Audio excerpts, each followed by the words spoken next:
Thank you very much, Amina. That was a wonderful start to our session. If I was to assemble my dream team to provide insights into the UN's development record and prospects, then it would be these three individuals on the platform. I'm going to turn to them in a moment to each speak for 5 minutes. Then I'll have a couple of follow-up questions, and then there'll be at least 30 minutes of opportunity for you to ask questions. We started 15 minutes late, so I've been told that we'll finish 15 minutes late. So we've got the same amount of time for the session. So some quick introductions first from me. Claire Melamed is the CEO of the Global Partnership for Sustainable Development Data and served in the Secretary General's office as author of the Expert Advisory Group report on the data revolution. And she's undoubtedly the leading international policy expert in this area. So we're delighted that she's here.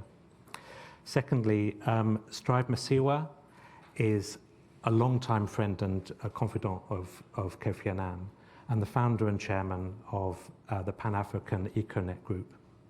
He's better known to many of us here as a tireless advocate for education, health, and development across Africa. He served on a number of Secretary General commissions, including Sustainable Energy for All. And he's gone on to work on reforming the African Union and creating a Pan-African free trade area. He took over, he co-founded AGRA with Kofi Annan and then took over as chair of the board from Kofi, and has been listed for many years in Forbes magazine as one of the most influential business leaders in the world. And I think it's true. He's not just a remarkable advocate, particularly for a digital revolution across Africa, but he's also an incredibly generous philanthropist. Strive and his wife, Tsitsi, joined the Giving Pledge alongside fellow billionaires like Ted Turner, his friend Mo Ibrahim, and Bill and Melinda Gates to give away over half of their wealth to charitable causes. So we're really delighted that you're with us too.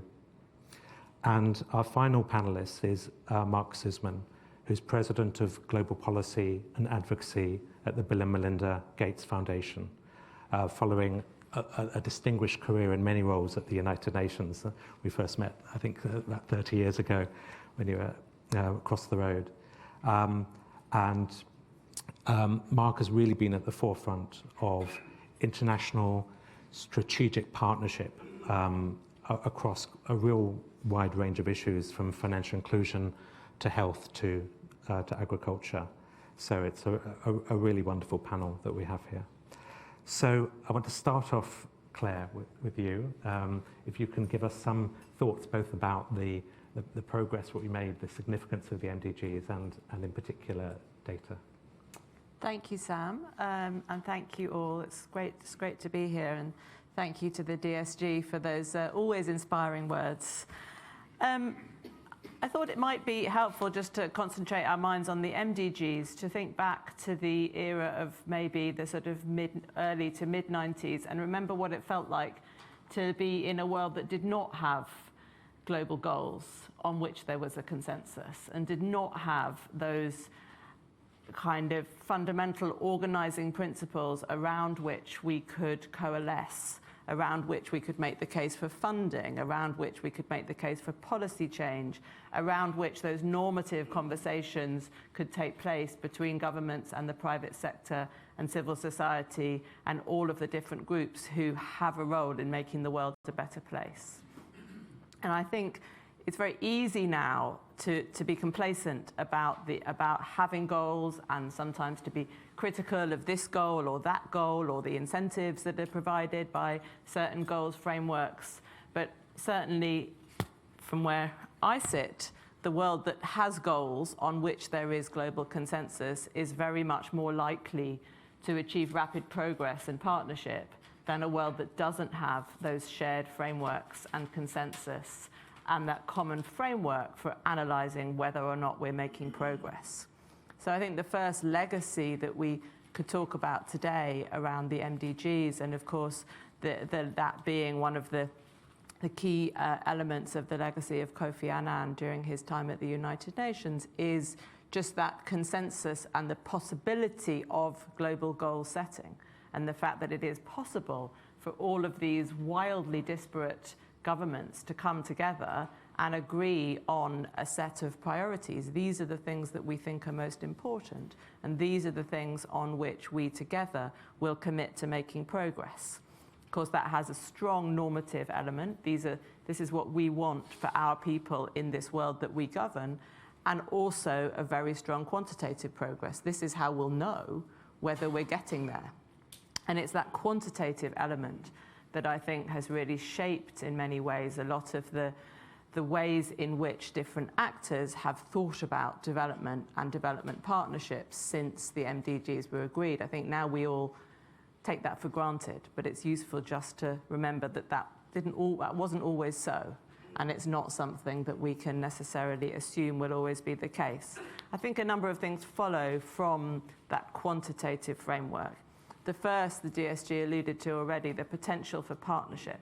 Having a common framework to say, these are the things that we think are important, these are our common goals that we're striving towards, and this is how we'll know whether we're getting there, makes it very much easier for very different types of institutions and organizations to forge common action plans for getting there. This was true in the MDGs. I think this is probably more true also of the SDGs, which are the sort of, the next stage in that process. I've, for example, heard of ways in which the SDGs are operating not just as the framework for partnerships between government and business, but also that companies are using the SDGs as the framework for governing relationships within their own supply chains, and using those as the way of deciding what the sort of ethical framework is that they want to impose within their own supply chains. There's all kinds of ways in which having that normative framework is making it easier to forge those partnerships. The second element, of course, of having quantitative frameworks is the possibility of accountability. I started my career working in civil society organizations in the late 90s and early part of the century, and the value of having those quantitative indicators with which to hold governments to account was enormous. The whole movement for universal primary education was able to look at the MDGs and say to those governments, you signed up to this, now you have to deliver it. And having those quantitative frameworks and ways of knowing for sure whether things were happening or not, how far off track they were, where resources need to be allocated, changed the conversation, I think, on accountability. And that was absolutely critical. And the third thing, I think, and this comes to sort of my current role and the focus on data and innovation, is the incentives that having a quantitative framework provides for investments in knowledge and information. And the fact that certainly in the last few years we've seen this sort of outpouring of interest in the ways in which we need to invest in the knowledge and the data to know whether or not we are achieving the Sustainable Development Goals, and to make the best of both some of the really exciting new innovations, satellites, mobile phones, to make sure that we have absolutely the up-to-date essential information that we now can have. We don't need to rely on information that was collected 5 years ago. We can know, if we choose to, how the SDGs were doing yesterday. But that, combined with the government's commitment to investments in some of those absolutely essential, basic, foundational systems, we're just coming up to the 2020 census round. This is going to be the census round that gives us the information to know for who we are achieving the SDGs over the next 10 years.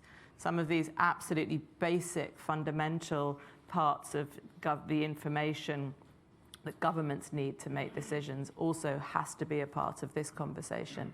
And I think the exciting thing about the SDGs and the sort of maturation of the way in which these quantitative frameworks are being used throughout the development ecosystem is the way it has created these really strong incentives for investment in the knowledge that we need not just to monitor the goals, but also to achieve the goals, to know where to put resources, where should we send the doctors, where do we need to think about improving the productivity of smallholder farmers, all of these things that we need the information, and increasingly we're able to have it. So I am a huge fan of the MDGs, and even more so a huge fan of the normative, the whole approach to quantitative frameworks and goal setting. And I think for me that is a huge part of Kofi Annan's legacy that perhaps has now become so much part of the furniture that we don't remember that we didn't used to have it. And I think it's worth sometimes pondering that. Thank you.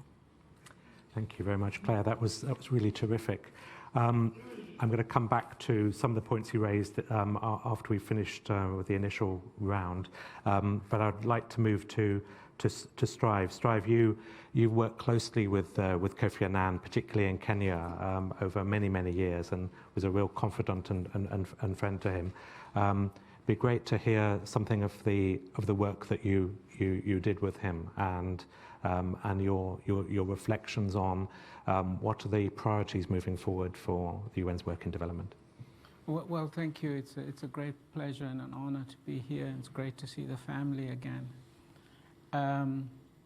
Well, look, I think I will use something anecdotal, if I may, to sort of capture some of the work we did together, particularly as I have Mark here. So, I served on the board of the Rockefeller Foundation for 15 years. And when you join the Rockefeller Foundation, 100-year organization, you're struck by its history. And the one outsized piece of work that was done was the Asian Green Agricultural Revolution, which was led by Norman Borlaug, who got a Nobel Peace Prize for his work and was an officer of the Rockefeller Foundation. So as one of the first Africans to get on this board, I said, so why didn't we get one of these revolutions? So I kind of agitated a bit, and I had a co-conspirator in Mampela Rampela, and if you know Mampela, she's very good at that sort of thing, and we kind of pushed. And finally they said, we have no money for that kind of thing today. It was too big, it's too complex. So I said, well, I know somebody who has that kind of money, it's Bill Gates. So why can't we work with Gates? I said, well, foundations don't work together. Where have you seen foundations do that kind of thing together? So we went off to see the Gates people. And they said, absolutely, this is what we would like to do. We would love to collaborate on something of this scale. And we said, but we don't have, then they turned around and said, we don't have the political clout. Africa is 54 countries. Who can get us that engaged? We said, well, there's Kofi Annan. He's been talking about this thing, an African Green Revolution for years. And he's about to leave as UN Secretary General. So we should go and have a chat. So we went and had a chat with him, and he said, I'll do it. I'm prepared to spend a third of my time because this is really what I want to do when I leave the UN. And then he pointed to me, he says, well, you will have to be part of the thing. In fact, you can be my deputy. So I kind of, deputy to Kofi Annan, this is fun, I mean, travel in a suitcase if I could, And we did travel, and that's where I want to catch this.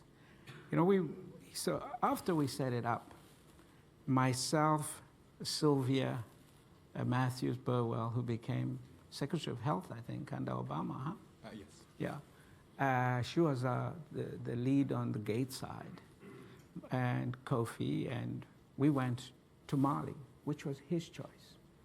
And you'll see why he chose Mali. He said, I want you to see everything in Mali. So we went to Mali, and he said, I don't want to see the president or any of the politicians. I want us to travel up country. So we traveled by road almost as far as Timbuktu. And all along the roads, where people lined up as we came along. I mean, I thought I'd seen rock stars.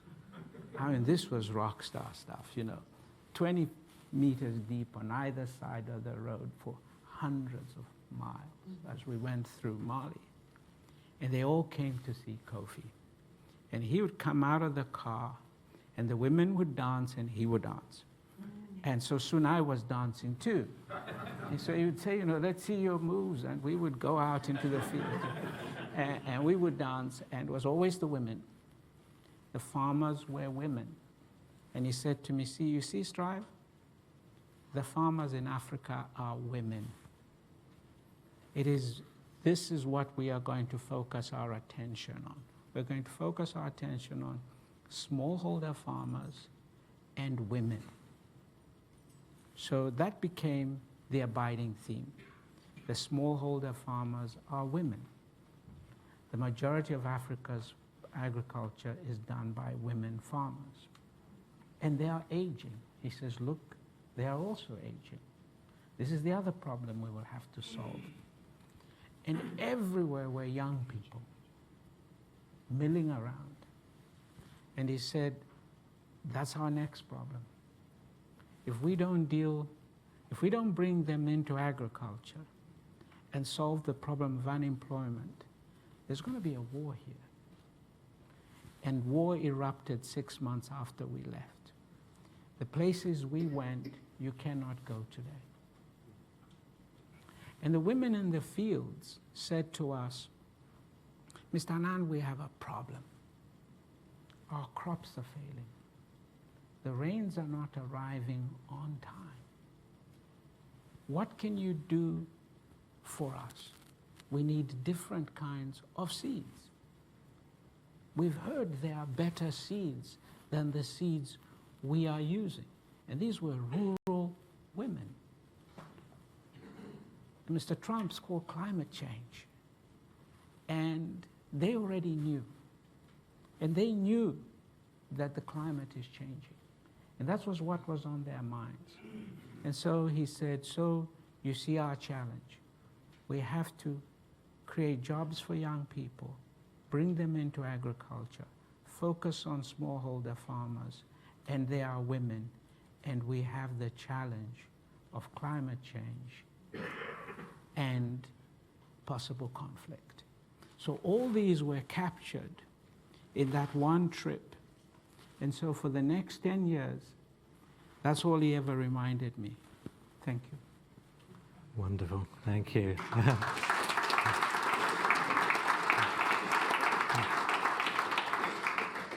And Mark, follow that. You've got probably the best Rolodex for international development of anyone, and have been so intricately involved in so many of these UN processes, from the MDGs through to the SDGs. So love your reflections, and particularly from your standpoint, from a foundation, from part of the third UN, on what the future should hold for us. Well, thank you, Sam, and thank you to everybody in the DSG and the family. And it's a great honor to be here, and it's had me reflecting a lot on both, the wider legacy, which I'll come to, but also some of the sort of personal linkages and contingencies. And I think in a very real way, I owe my career to Kofi Annan and to Mark Malloch-Brown, in that I was a very happy, gainfully employed journalist at the Financial Times at a time when journalism was still a not disrupted industry in the late 90s.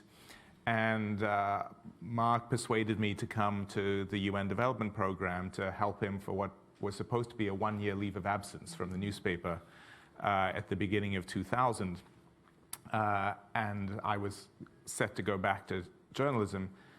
And then what happened that year was the launch of the Millennium Declaration, that September, the Millennium Development Goals. And I think it is worth reflecting where Claire was, of what a dismal decade the 90s had been for development generally, for Africa in particular, which got poorer over that decade on a per capita basis. And I often reflect that had I been asked to do that year in 1995, I would almost certainly have gone back to journalism and left the UN and development. But instead, that moment turned out to be an incredible pivotal moment for global development. It did change the norms, it changed the goals, it changed the sense of what was achievable.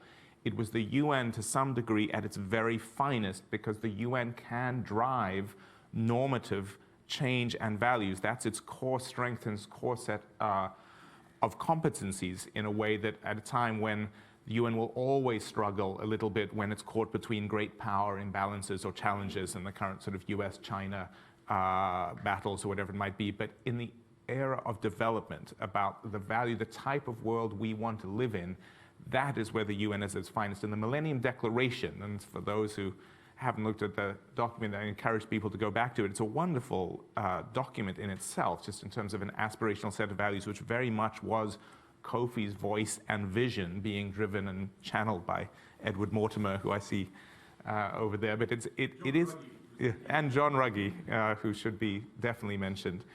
But I think that it's a truly important, as I said, it's now so much part of the furniture that, you know, there was no question when the collective movement tried to persuade Amina, somewhat against her better judgment, to come in and try and wrestle the member states to create what became the Sustainable Development Goals. There was so much energy, and the politics was so complicated because they mattered, because member states cared deeply, because they knew they would be held accountable for this. And the reason they mattered is because the MDGs and that development had fundamentally changed the way the world thought about development, multilateral finance thought about development, countries themselves reported to their own citizens about how they were doing, and that is now part of our landscape. And I think that's a hugely profound legacy that is often underappreciated from Kofi's UN. And linked to that was a much wider set of partnerships, which we've also talked about to some degree, but take a little bit for granted now, about the UN's partnership with civil society, with foundations and philanthropy, with the private sector more broadly. That while the UN is still and always will be an entity of member states, if you're going to drive outcomes and development outcomes, you do need to bring and pull together these wider coalitions of actors and partners. And Kofi did that both at the UN, and then, as Stry was talking about, very much throughout his entire second or third career afterwards at the Kofi Annan Foundation. And it's not just the Agra Alliance, although that was a particular passion of his right from the start, because he had actually commissioned a major report on agricultural development while at the UN, which no one had paid that much attention to at the time, but he remembered and cared very passionately about, and then was amazing in terms of allowing Agra to become the kind of platform it now is to drive agricultural development across Africa. But other areas like the Africa Progress Panel, many people may not remember that, but then in the immediate, after he left, that became a group of prominent African leaders, which we were proud to support from the Gates Foundation again, speaking back to Africa about political and other values. It's a role that to some degree has now been taken up by the Mo Ibrahim Foundation and Mo's report. But at the time, that was quite pioneering. And so being able to drive that continued sense of accountability for a set of development issues, as well as the wider political and security and humanitarian and human rights discussions, which were covered yesterday, I think is a truly profound legacy. As I say, it's affected me personally and has driven my own career, but it has fundamentally transformed the world for the better. Wonderful, thank you very much. Mark, I'm going to pose a question to you first, Claire. You talked about the importance of real-time data. Can you elaborate on that and what the potential is for real-time data as a transformative element? And if you could also reflect on the leave no one behind mantra. What does that mean in the data context? Two very big questions. Let me try to be brief. I mean, I think the potential for real-time data is huge. And I think often, and it can sort of very quickly become a somewhat off-putting and technical discussion, but this stuff really does matter. You know, we use when you see a number on a page, you know, in 2019, this many people were below the international poverty line in the continent of Africa, for example. You kind of assume that that's an actual number which is based on actually somebody going out and finding out those numbers maybe that year or the year before, but it isn't. It's a sort of estimate and a model. For 2/3 of the population of Africa, the data that we're using to actually estimate those numbers for poverty are based on data. The actual data itself was collected before the SDGs were even agreed. This is how far our data lags behind our lives.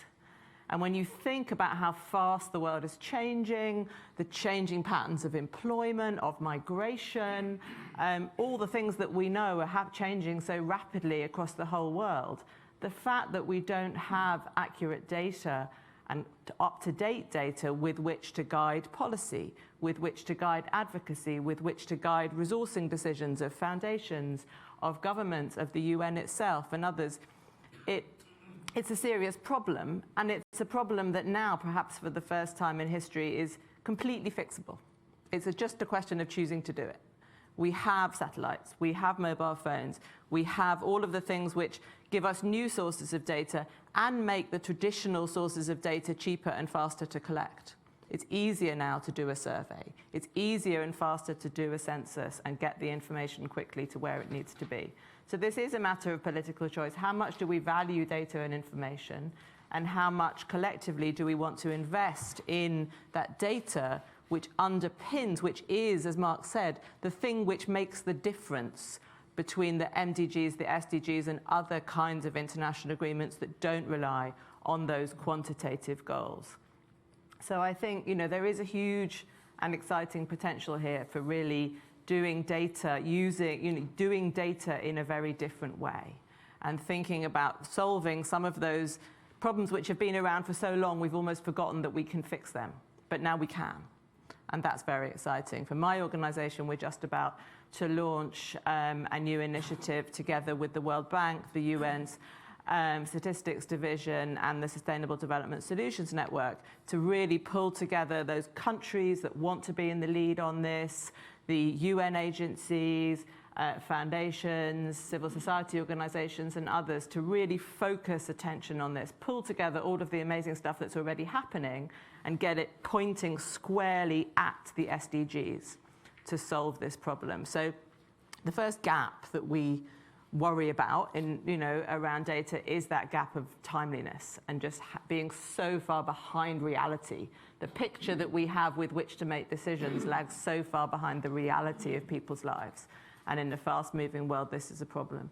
And the second thing, as you said, is the Leave No One Behind agenda, and the fact that, for many people, they never even get into the data in the first place, whether that's the data that was collected yesterday or the data that was collected 5 years ago.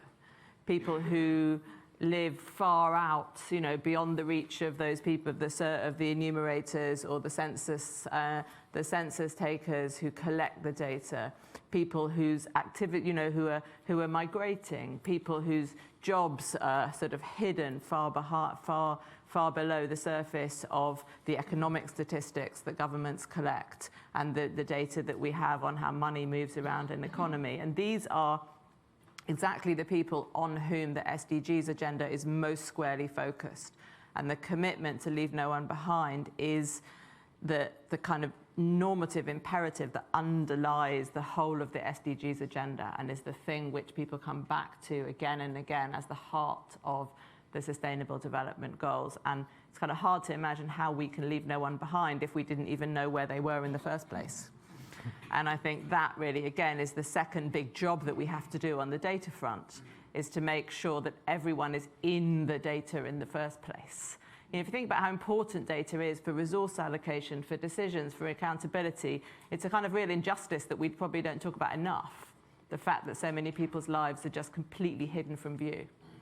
And it's very hard to know how a government can, a government's not going to build a hospital or a school or a road for people that it doesn't even know exist. And I think that this kind of injustice of invisibility is the second place that certainly on the data front, I would love to see the SDGs really starting to kind of galvanize attention and resources, new partnerships, new innovations, as well as investment in some of that basic foundational stuff. Thank you very much, Claire. Strive, I'd like to pose to you Amina's challenge last night, which was how do we mobilize, inspire the young people of the world? And if anybody knows the secret to that, I think it must be you.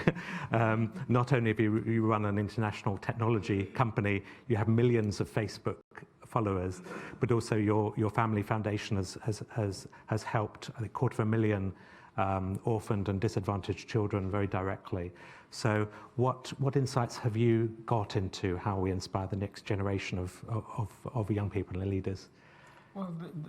Well, this is the great challenge. If you look at our continent in numbers, the mean age of the African population is 19. Half of our people are under the age of 20, half the population.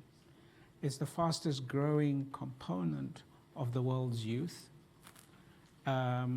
So for us, if we don't rise up to the challenge of the youth and convert that into a dividend, the other side of that equation will be pretty terrifying for the rest of the world. And this was something Kofi Annan was always on about. We've got to inspire the young people to come into agriculture. Africa's youth turned away from agriculture, and for good reason. We didn't offer any real opportunity through agriculture. We've got to deal with the education of the girl child in Africa. This was a major conversation we had, because I was also a member of the Africa Progress panel with him. And so the first thing you got to do if you're going to inspire the young people, you've got to listen to them. That's really, this is not a magic thing. You've got to listen to what they have to say, what their concerns are, with respect, and be prepared to engage them in their own future and allow them to explore how to run things and to have the confidence that they can do a better job than us. So I try very much to do my little bit in that respect. Thank you very much. Mark, the nature of development is changing before our eyes. Foreign direct investment remittances already dwarf overseas development assistance, and partnerships are seen to be the future. Yet member states are often reluctant to share power and share decision making with other actors. What do you feel is the one or the first or second absolute priority that we should all take away in terms of helping Amina realize the SDGs? Well, she did create 167 targets, so you've got 169. Sorry, I missed two. I won't say which two I missed. But I think the main about that is our focus, and certainly the one I think at an event like this we should be most preoccupied with, and was firmly written in the documents that Amina helped lead, but often does get forgotten, is that leave no one behind agenda. That there is an unfinished agenda of the MDGs along with the more ambitious, broader agenda of the SDGs. And for all the progress in the statistics that Amina cited, and they are very real, and there is a very robust statistical analysis done by Annie showing that the MDGs really did bend the curve of progress in areas like child mortality, maternal mortality, reduction of HIV/AIDS, TB, malaria, and so on. But there are still hundreds of millions of people, suffering, and that agenda really has moved on with all the discussion in aid agencies, even in the domestic debates of, we've had very big elections in Nigeria, in India, in Indonesia, in South Africa just in the last few months. And if you go through the election debates, often these are debates around the middle class issues. They're around energy, they're around infrastructure. They're important, really critically important issues, but you don't get a big discussion around, for example, domestic investment in health in India. India is a country which invests a relatively small proportion of its GDP in health. And so I think if there's one area for us, it's how you use and frame what actually the World Bank is now, I think the UN would argue, learning late and borrowing from the Human Development Index with a now big focus on human capital, that fundamentally investing in people, in health and education, is the core starting point for sustainable long-term development. It is the core essential to provide the tools and opportunities for those young Africans Strive was describing. And while there's a lot of talk around that, if you actually follow where the money and resources are going, they tend still not to be going to that. People have moved on a little, so we would encourage a focus back on those core issues. Wonderful, thank you. I'm going to now open it up to the floor. Please signal wherever there's a lot of hands. Thank you. Gentleman in the middle there, yeah. Okay. Thank you. This is a question for Strive. I work with mindsets. I work one-to-one with people. And one of the things that strikes me that if Africa's problems that you described for the young is going to be solved sustainably, it's got to come from the young people. What mindset change do you believe is required, both among the young, but also everyone else who's around to support them? What, if you were going to say, what single mindset change is required? Do you want me to answer straight away? Yeah, do you want Sure. to? You know, I focus on entrepreneurship and the power of entrepreneurship, giving the young people the skills to start their own businesses. Because it's one thing for us to have industries that cannot create jobs. If you look at what we normally have focused on as African industry, it doesn't create jobs. Our mines aren't creating jobs, all these industries we have. But when you focus on African entrepreneurship, and it's very much alive. So and they are ready. Africa's teeming with young entrepreneurs. What they need is support by way of skills and effective policy making. So for the older Africans, get the policies right and get out of the way so that they can get on with the job of building businesses. Those would be our mindset. But we've also got to focus on our education system. Our education system is not fit for purpose. It's somewhere we left it just before 1960, I think. So we need to get an education system that is particularly drives vocational training, skill them up so that they can go out and build their enterprises. Thank you very much. The woman on the far side of the room there, thank you. Thank you. Gleda Land from the Energy, Environment and Resources Department here at Chatham House. I wanted to ask a question, but first I also wanted to draw on what you were saying, Claire, about the measuring, monitoring data on the most vulnerable, the ones most likely to be left behind, because we at Chatham House began an initiative in 2015 to include displaced people and refugees, particularly in measuring progress on SDG 7, energy access to reliable, sustainable and modern energy for all. And that's been hugely successful, and we really felt the boost from having Kofi Annan offer his support and write the foreword to the report that we first wrote, Heat, Light and Power, Saving Lives, Reducing Costs for Refugees in 2015. So yes, we remember that very fondly.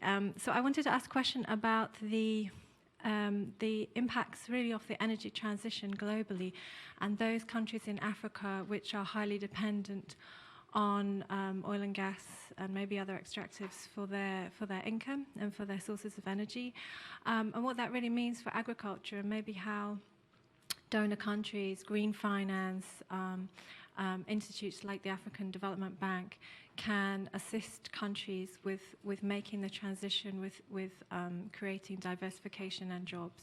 Thanks. Thank you. That's probably also one for you, Strive. So I'm going to take another couple and then come back to the panel members. Remember to give your name and your affiliation, and please stick to short, sharp questions. Thank you. Yes, James. James Kearney, Chatham House. This is a question primarily for Claire Melamed. Does your network and your data champions have a role to play in conflict prevention? because conflict, let's face it, can wipe out all of the good work done in development with almost overnight, and Syria is an unfortunate example of that. If we look at the Rwanda genocide case, for example, of course there are the ethnic tensions and the various imperialistic backdrop, but what we sometimes forget is the drop in coffee prices in the 1990s and so on. So I'm just wondering, is there a role for the data and the mechanisms you're developing in terms of actually anticipating and thus preventing conflict? Thank you very much. And the gentleman here. Hello, my name is Roman. I manage Polish university based here in London. Actually, we had not as much luck as our colleagues from Agra with speaking to Gates Foundation. Probably we spoke to wrong people who don't understand labor market in Africa. Anyway, we had a lot of luck with speaking to European Union, and we carried last year very advanced research about unemployment and poverty in Africa. So we are bringing big data and artificial intelligence to Africa now to secure about, we think that it can be 150 million very basic job places. And question to Claire, actually, because you are saying that you are gathering real data, but it is probably only macroeconomic data. How about microeconomic? As our colleague from Agra saying, entrepreneurship in Africa is very vivid. Yes, it's very young and very vivid. Thank you very much. Strive, would you like to tackle the first question? Sure. You know, 25 years ago, when I entered the mobile phone industry, 75% of the African people had never heard a telephone ringing. Today, 75% of the African people have a mobile phone.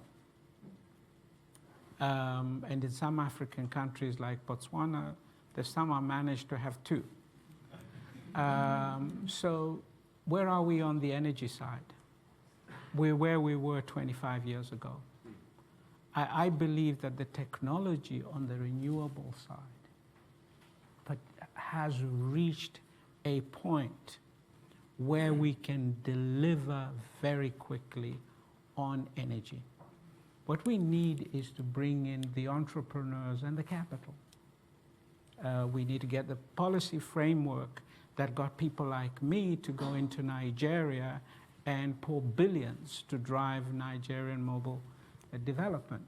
At the moment, the conversation does not yet involve entrepreneurs and capital. I participated in some of the reports, and I know all the data and the statistics about where we are, but I seriously believe that 25 years from now, we can deal with the energy deficit in Africa if we now turn our attention to getting the entrepreneurs moving and allow capital to come in. That's great. And I'll just do a plug there for one of the DFID sponsored initiatives, Energize Africa, which funds both businesses and small businesses and families, providing solar panels at a small scale that can be used to charge mobile phones to put a light on so children can do their homework and so on. So if you go to the fx.org website, you can look at things where you can invest in a range of countries from the DRC to Kenya. And there's a number of other sort of opportunities, but there's things that we can do practically as individuals to really transform people's lives. Just to give you an example on, we have, in our group, we have a business we started about a year ago, and we are rolling out mini grids, small solar power systems, 6-kilometer radius. We're connecting people to have as much power as they want, not little lights blinking in the room. We believe that the technology is coming right, and you are going to see some extraordinary things happen in this space. Great, thanks. Claire, there were two questions posed to Thank you. So data and conflict prevention. I mean, I think, first of all, I'd like to have a sort of a word of caution that, obviously when you work on something all the time, you think that that's the most important thing. I would never say that data is the most important thing in terms of preventing conflicts. I think there are many other more important ways in which people act around the world. and in different contexts to prevent conflicts. But I do think that, as you suggested, there are ways in which having different kinds of data can help with some of the sort of signalling around when different kinds of action needs to be taken. And I'm reminded particularly of some work that was done soon after the Arab Spring, and particularly in Egypt, where people were saying, but look, all the economic indicators were going in the right direction. There was growth. Why on earth did everybody suddenly start to, protest in the streets? And Gallup, the polling agency Gallup at that point said, no, we saw it, because we were collecting different kinds of data. We were collecting data on how people were feeling about their governments, how people were feeling about their rights and their access to their ability to affect change in their own lives and so on.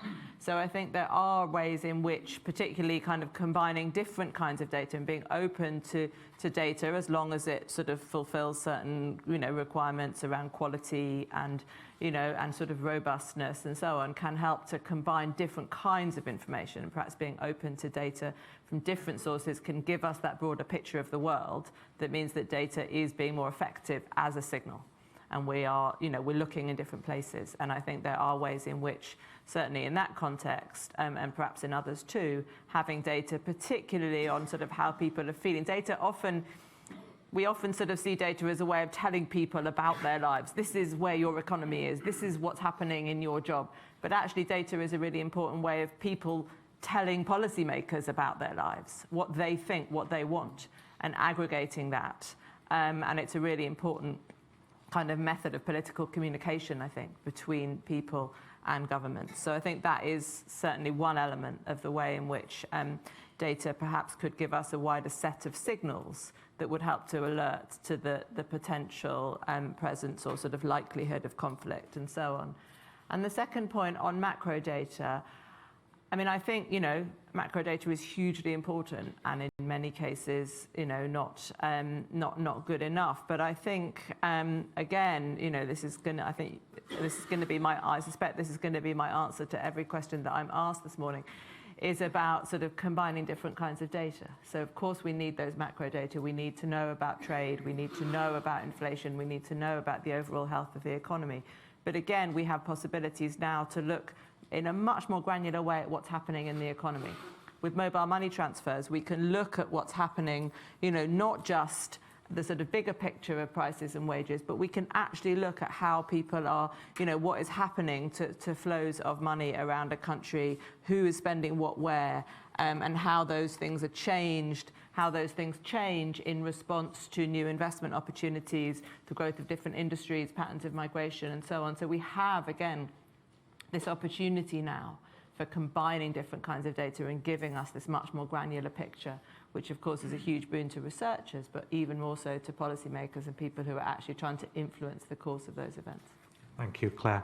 Mark, do you have any reflections, or should we? Just on the data point that says, I think Claire's fundamental underlying point that we are at a transitional moment where we can generate and use much more real-time data to drive policymaking even in very poor countries is there. It's like Strive's point about where we are in the potential energy revolution. The areas that we work, like polio eradication or provision of family planning, whatever, we are able to use now combinations of satellite data, cell phone, to get you much more rapid real-time information, which allows for much more defined sort of resource allocation, more specific targeted policies. And so I think that is a real opportunity right now for the SDGs.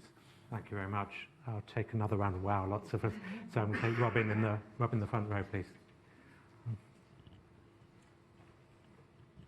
Thanks very much. Strive, I was struck by your comment, about needing to listen to young people if you're going to inspire them, and then the need to inspire them to focus on agriculture and smallholding in particular. I do not claim to be somebody who knows Africa at all well, but urbanization seems to be one of the big drivers. I'm trying to, how do you connect, and maybe this is to Mark as well, this desire to really encourage sustainable return to effective farming and agriculture with this huge drive at the moment for urbanization? Is the urbanization part of the answer in getting that done sustainably? I'm just struck by your emphasis on the smallholder and agriculture. Great, thank you. Good question. The man just there, yeah, thank you. You. Yeah. My name is Doji, Ghana High Commission, UK. My question is to Strive. Strive, what are you doing to ensure that these smallholder women farmers have access to funding? I do know that in some of the countries where cheaper sources of capital like development finance and grants from Gates Foundation are available, some of these women farmers do not even know that those sources of capital exist. What are we doing to ensure that those women in Mali, in Timbuktu, know about the sources of funding available to them? Thank you very much. And the women just in the middle block there, trying to prioritize people who haven't spoken before in the conference. Anita Bonwani, I'm a risk advisor and also a member of the group that's developing the ISO standard on governance, which is focusing on the SDGs. We see the best of humanity in the face of natural disasters and the international community coming together. How can we get that same spirit, cooperation, commitment to more slow-burning crises like climate change? Great. I'll take one more. Yes, the gentleman. Two back. Thank you. Thank you. Charles Steele, member of Chatham House, currently also chair of Save the Children in the UK. We've heard a lot this morning about the importance of goals and data and the amazing example of AGRA.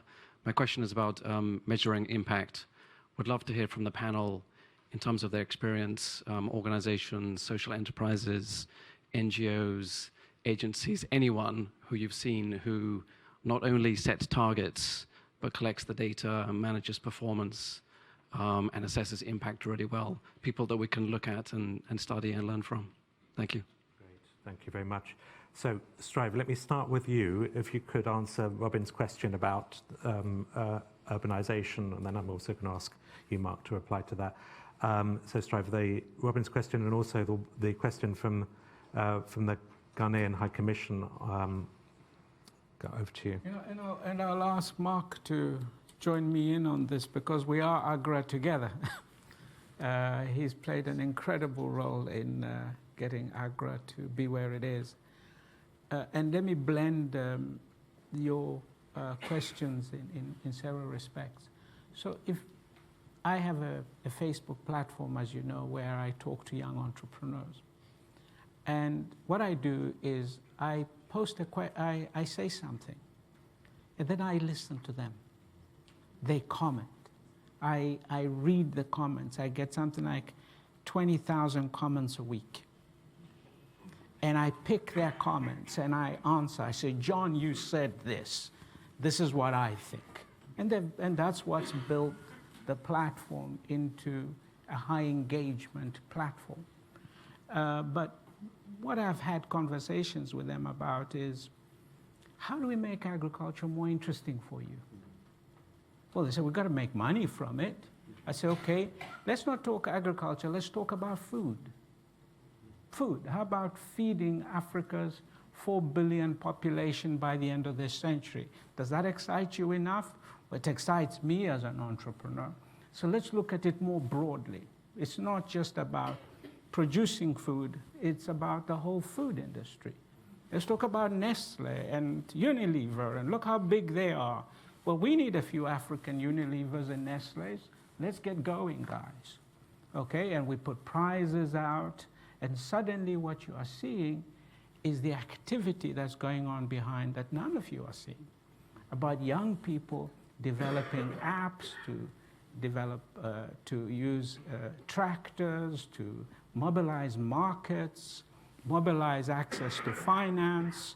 And so a lot of this is already going on and they are thinking about it, but we just ignored them. So yes, we're not going to stop urbanization. It's part of the development matrix. But we've got to reimagine the way our rural areas operate. Okay? At the moment, they're a place to get away from for young people. They're not a place for opportunity. They're not a place for a better way of life.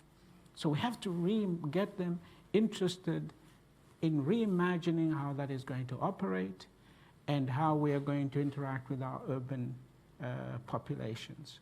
So I think it's showing and discussing the opportunities. In answer to your question, Ghana is a very good example, because we set up an office. We have 2 offices of AGRA, one in Nairobi and one in Ghana. Not that our chairman came from Ghana, it was just nice place, Ghana, right? So as AGRA, our job is not to provide financing. You cannot develop African agriculture with donor financing. It has to come from within the countries themselves. So the whole approach that we took was to engage the Ghanaian government about agriculture and those countries which are interested passionately in agriculture. So we focused on them. We developed plans together. We looked at where the shortfalls are. A good example is we said to your central bank, if your banks aren't lending, let's have a study why. Why don't the Ghanaian banks, Nigeria's banks, 1% of their lending is to agriculture. Yet that's where the people are working. How do we open this up? So we developed new tools around agricultural bank security to the banks, to encourage them to provide lending to the farms. So we have a program in Ghana which is pushing banks in Ghana to increase their exposure to smallholder farmers backed by guarantees. So it's a long way, but these are the kind of solutions that we need to engage on. Mark? Maybe just a slight add to Strive's. Obviously, our aspiration and AGRA's aspiration for success in Africa is not simply to create a lot of robust smallholders who just support themselves. The reality is its focus is on very poor people. The majority of the very poor in Africa are still the rural poor. They do act as subsistence farmers. But what we want to do is actually combine and create proper agricultural entrepreneurs who become self-sustaining, who do expand. That is the economic growth model, and that actually will encourage both productive urbanization and more productive employment by younger people back in rural areas that generates wider economic growth and becomes a virtuous cycle. This is not something to be invented in Africa. This is a standard development model that we've seen work in all parts of the world. It's working right now in many African countries, or starting to, and so the success is both and. Then just maybe to build on the question about impact and results of data. AGRA is a good example of an organization which now sort of checks it provides sort of extra information and tools around agriculture, the most advanced agricultural training, sort of seed development and purchasing. It may not lend itself, but it does provide information, data about how best to access private capital and so on, and then it has a set of metrics there. Another example of a successful one, which actually perhaps should have already been highlighted more in this session, is the Global Fund to Fight HIV, TB, and Malaria, which Kofi was the founding patron of. And that's a multi-billion-dollar effort, which really has massively driven down costs and access to antiretroviral drugs for HIV, to bed nets to reduce malaria, to tuberculosis treatment. It's the largest source of funding for all 3 of those diseases. It saved literally millions of lives. There's 17 million people on antiretrovirals today. That malaria deaths have halved over the period from 2001 to 2018. And so those are very clear metrics. You measure each bed net, you measure each antiretroviral, you show the cost, you see where they're going, you partner with the governments around the health systems and structures to do that. But that's also an example of where there's about to be a replenishment for the Global Fund hosted by President Macron in France later this year. And currently the trends do not look good that we will meet that, even though this is a completely proven set of interventions that is very high impact, very effective. In the current global climate, it's going to be a real struggle to actually meet that financing challenge. Great. Claire? Thank you. First of all, the colleague from the Ghana High Commission just want to sort of recognise the leadership of the government of Ghana on the data agenda. The government of Ghana we work closely with a number of partner governments and their statistical offices, and the government of Ghana is one of our closest and most effective partners. I've just come back from a trip with taking 9 international journalists to see some of the work that the government is investing in relation to data and the use of data in policy making. And one of the most effective partnerships that we've been able to broker to date is between our partner governments in Africa, NASA, Space Agency, Amazon Web Services, a number of academic institutions to make satellite data readily available for policy making. And we were seeing some of the ways in which the government of Ghana is really putting this into practice to fight illegal mining, to look at protection of the coastline and water resources and so on. And it's really inspiring to see both the kind of strength of the technical commitment, but also the strength of the political commitment, really, that runs right to the top of government to use data. And the Vice President gave a speech at the opening dinner, and he said something which really struck with me, which is that governments have to be prepared to hear the good and bad news in the data. And it's when a government is investing in the stuff it doesn't want to hear that you know that they're really serious about using data for policy making. So I just wanted to recognize and congratulate you on that. On the question particularly about measuring impact, I think Mark's spoken really, obviously about the sort of specifics of measuring impact in different contexts and the huge sort of work and progress that's been done on that. I would suggest that there are sort of 3 principles to think about in terms of effective sort of ways of approaching the measurement of impact. The first, of course, is the robustness of the data and making sure that the tools, as Mark said, that the tools that are being used to actually monitor impact are up to the job, that what the data that you're collecting is robust and says what you think it says, and will give you, again, both the good and the bad news about impact. The second, I think, which links back perhaps to an earlier question, is about impact. What kind of impact are you measuring? I think it's really important and often underinvested in to understand the impact from the perspective of the people who are supposed to be benefiting from the program.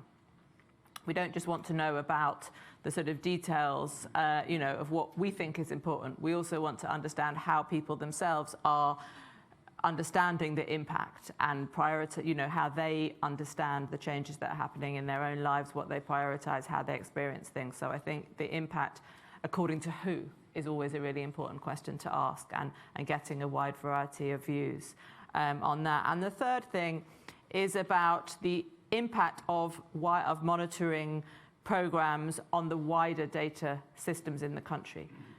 Donors, foundations, non-governmental organizations spend a huge amount of money on monitoring impact across the world. But I think all too often that money isn't spent with regard to how it could also benefit the development of data systems within particular contexts for the wider benefit of policy making, of accountability, of the kind of development of systems of government worldwide. So I think there's a way in which thinking about monitoring impact, not just as a sort of standalone part of the program, but also actually as part of a sort of systemic approach to relationships with government and government systems in particular.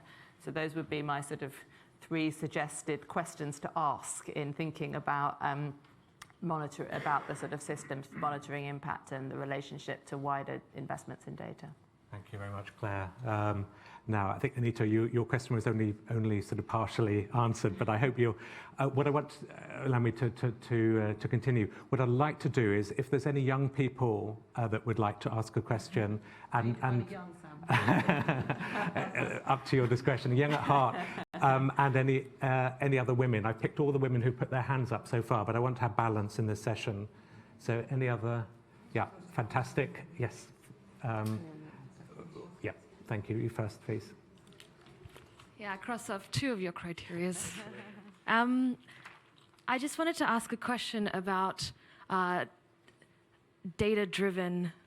The term data-driven gets thrown around all the time, but I wanted to ask what the importance of being data-informed. I think it's well and true and really well to focus on collecting as much data as possible from everywhere and anything, but we've had data on air pollution from the steel industry since the 1950s, and it's now in 2019 that air pollution campaigns are really starting to ramp up. That data's been sitting there. So I wanted to ask, how important is it for policymakers, NGOs, and industry in general to be data informed as well, to take the data and use it?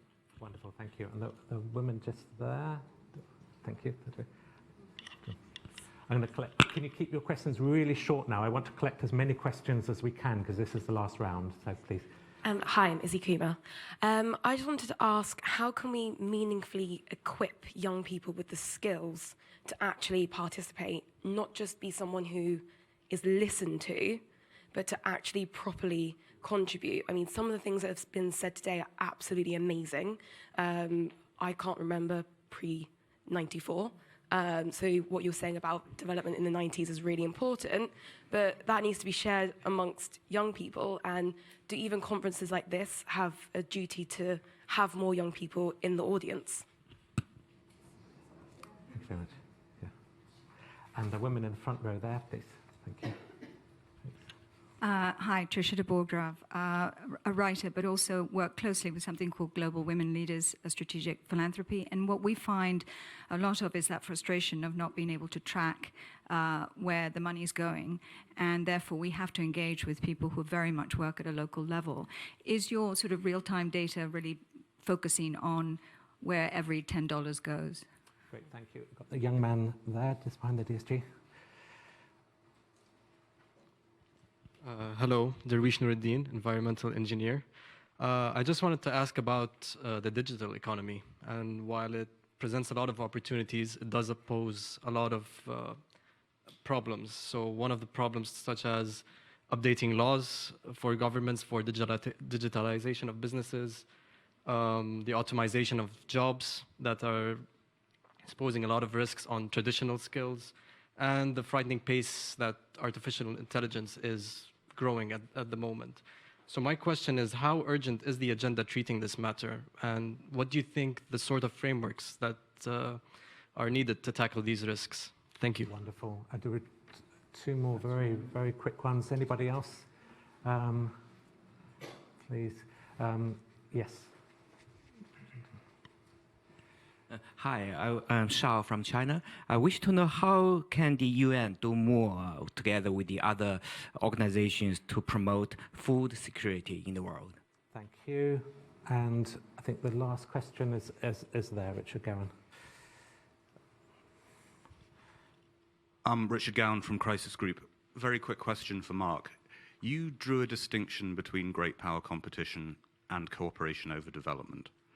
Do you think that distinction will hold? We see the US increasingly framing its development policy in terms of national interest and competition with China. The US hasn't renounced the SDGs yet, but there is a risk that it might do so later this year. That wouldn't matter that much necessarily, but is there a risk that international competition will start poisoning the world of development again? Wonderful. I'm going to turn back to the panel now. So in order, starting with Mark, please. Okay. It's ending with a really tough question there, but it's a great one. So we are, we talked a lot about Kofi being a stubborn optimist. At the Gates Foundation, we like to call ourselves impatient optimists. Mm-hmm. And I think there are a number of areas still on, genuine collaboration and on pure public goods. One area, for example, is public health. A lesser known thing amidst all the challenges you have on the current sort of China-US order breakdowns. One of the areas that we are working on, there is a development which the African Union has endorsed to create a new Centers for Disease Control in Africa, which comes out of the Ebola crisis in West Africa a couple of years ago. That is being driven and led out of the African Union. The three entities providing direct support to it are the Bill and Melinda Gates Foundation, the US CDC, and the Chinese CDC. Because that is a clear global public good in terms of disease surveillance within Africa for African citizens, but also for the world.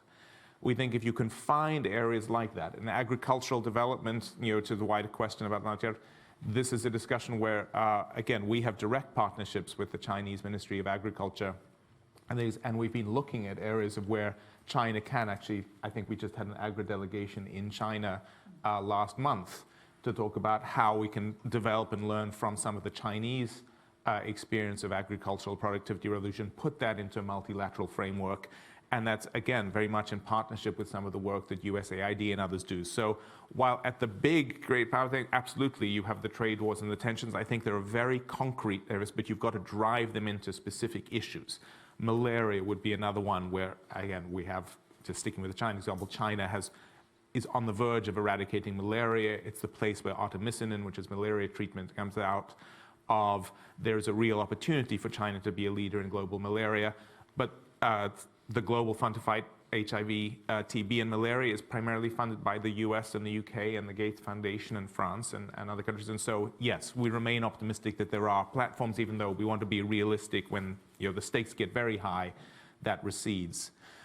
Just a couple of general points to close on sort of trying to weave together some of the data, because including on the AI and digital technology. First, I'll just do a advertisement next week. Please tune in on Monday. The Secretary General will be hosting Jack Ma and Melinda Gates in New York, who will be launching the outcomes of the UN High-Level Panel on Digital Cooperation, which tackles all of those questions. You may not be satisfied with the answers, but it does try to look pretty comprehensively at some of the pros and cons, what regulatory and global efforts can and should be made, but also to start to some of the very real opportunities. And another area that Strive is actually co-chairing with Melinda Gates and Sri Mulyani Indrawati, the Indonesian finance minister, is a thing called Pathways to Prosperity, which is really looking at how you can have digital and other tools, especially in the developing world, provide new kinds of opportunities, trying to have a slightly different narrative to the robots are going to take our jobs, and actually looking through the longer term opportunities.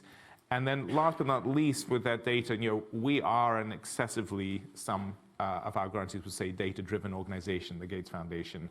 Part of that, right, so I have two bosses, Bill and Melinda Gates, who are unusually disposed to be persuaded by data and are baffled. And a lot of the reason my job exists is because they couldn't figure out why the world didn't understand if data, to your point about being data-informed. Well, surely if we show that this intervention works, policymakers will take it up. And you realize that is fundamentally not the case, as is very clear in all sorts of examples today. And so a very resounding yes to the data-informed and then the data-driven. You've got to combine them, and how you actually drive attention to that. Back to the question about climate and it's very challenging. You've got to put that into, you've got to combine data with stories. You've got to make it accessible and human. We know the hard way that simply drowning people in data, this audience may also be unusually receptive, but it doesn't actually work in terms of long-term outcomes. Thank you very much, Mark. I'm going to go to Claire and then finally to Strive.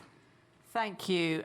Yes, 100% agree with what Mark just said about the sort of use of data and the importance of stories as well, and the kind of political narrative. But I really wanted to focus also on this point about data-driven.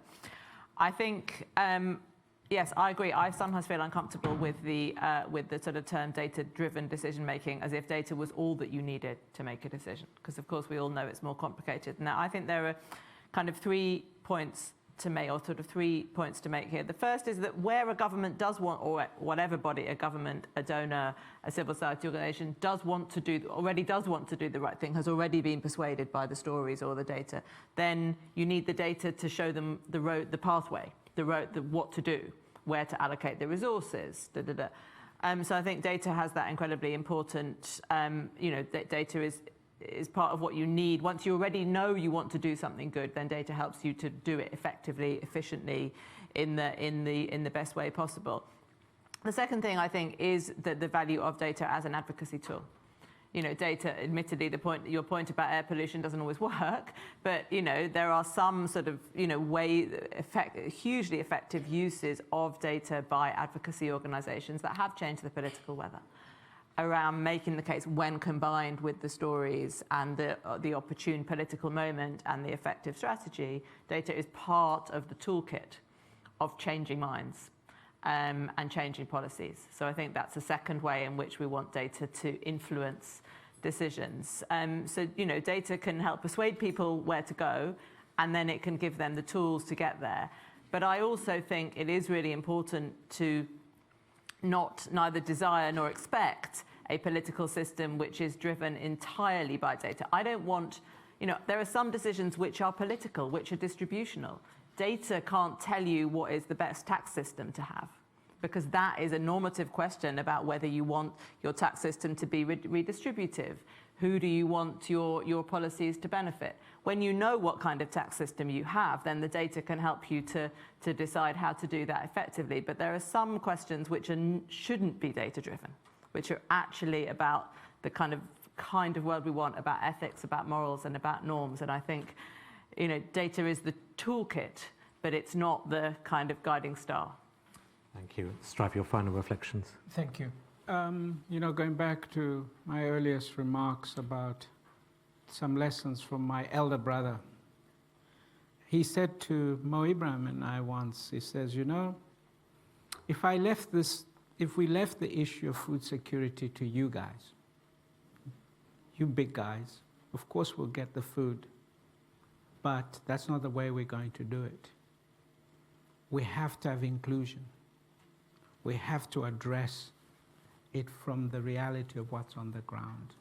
African smallholder farmers with 2.5 acres, no access to capital, no access to title deeds, women don't own the land.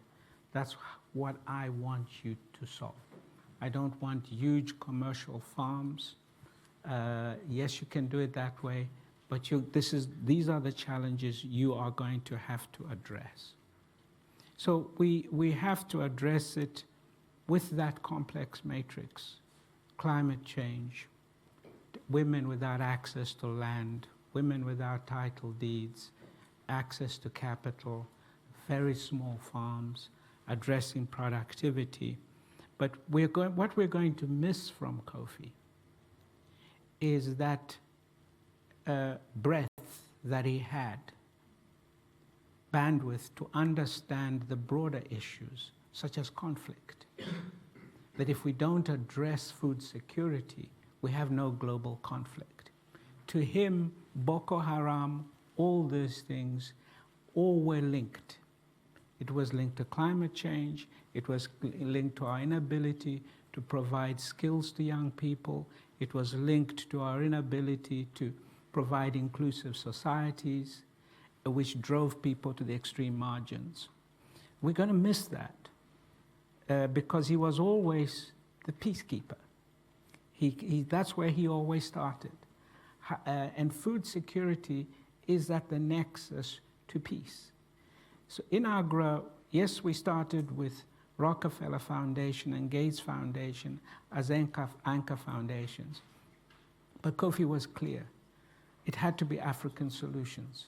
It had to be an African institution. It had to reach out to the global community. Today, it is not funded by Rockefeller and Gates Foundation. They are key partners, but we have differed. We have the Chinese. That's why we came to see. We're Brazilians. But most important of all, we have the Africans themselves.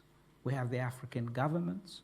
We talk to the African governments about how do you increase your spending on agriculture? How do you ensure that your own population are receiving the access that they need? And that is his legacy for me, that you can sometimes find a solution, but it's not the right solution. We have to have inclusion, and our security depends on the nexus between food security, climate change, and how we address the needs of the young people. Thank you. Thank you. Just a 30-second anecdote to end, and before we thank the panel. I was reminded when I was working for Kofi Annan, it was International Literacy Day, and someone asked, what's the Secretary General's favorite book? And this might be of interest to his family. And he said it's Siddhartha by Hermann Hesse, which is a fictional account of the Buddha's life. And the Buddha, in the story, lives a life of riches as a prince, and he lives a life of great poverty, and he finally finds a middle way. And for me, my sense of what Kofi Annan was taking for that was how he mixed with people with real wealth and power, and saw the transformation that could come from allying that with meaning. And he saw the huge potential for for people who are very materially poor but had a great potential, particularly women and girls. And I think his compassion and his humility saw that people from wherever walk of life we come from, wherever we end up, we have an amazing contribution we can make. I think that was his sense of inclusivity. So I want to end with a reminder. I think Kofi Annan's favourite word was amazing, and I think that this panel really was amazing. And I'd like to join me in appreciating our panelists.